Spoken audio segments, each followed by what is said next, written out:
Bonjour, chers amis. Aujourd'hui, nous allons apprendre un temps verbal essentiel en anglais, le past simple. Si tu veux apprendre à l'utiliser correctement, reste avec moi et abonne-toi pour plus de leçons utiles. Donc, on utilise le past simple pour parler d'actions complètement terminées dans le passé. Par exemple, I traveled to Rome last year. J'ai voyagé à Rome l'année dernière. Ou bien, She visited her grandparents last weekend. Elle a rendu visite à ses grands-parents le week-end dernier. Il existe quelques situations dans lesquelles on utilise le past simple. On utilise le past simple pour des actions qui se sont produites à un moment précis dans le passé et qui sont terminées. I visited Paris last year. J'ai visité Paris l'année dernière. I woke up, had breakfast and went to work. Je me suis réveillée, j'ai pris le petit déjeuner et je suis allée au travail. Un autre cas d'utilisation est lorsque plusieurs actions se sont produites l'une après l'autre, à un moment précis dans le passé.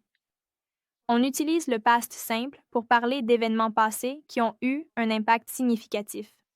Par exemple, The Eiffel Tower was built in 1889. La tour Eiffel a été construite en 1889. Nous l'utilisons aussi lorsque nous faisons des affirmations générales sur la façon dont les choses étaient dans le passé. People traveled more by train 50 years ago. Il y a 50 ans, les gens voyageaient davantage en train. Dans la plupart des cas, le past simple est accompagné d'expressions de temps qui nous indiquent exactement quand l'action s'est produite. Par exemple, yesterday, hier, last week, la semaine dernière, last year, l'année dernière, 1 week ago, il y a une semaine, 2 months ago, il y a 2 mois, on the 1st of March, le 1er mars, in May, en mai. Pour les dates précises, on utilise on, tandis que pour parler des mois et des années, on utilise in. Nous avons l'expression when I was, qui introduit une période de temps. En général, nous l'utilisons pour décrire quelque chose qui se passe à un certain moment de la vie. When I was young, I traveled a lot. Quand j'étais jeune, je voyageais beaucoup. Ensuite, voyons comment former des phrases au past simple. I traveled to Rome last year. Je suis allé à Rome l'année dernière. They stayed at a luxury hotel in Dubai. Ils ont séjourné dans un hôtel de luxe à Dubaï. Donc, à l'affirmatif, on utilise le verbe à la deuxième forme. Si le verbe est régulier, on ajoute le suffixe ed et pour les verbes irréguliers, il faut connaître la forme du passé. Voyons maintenant comment former les phrases interrogatives.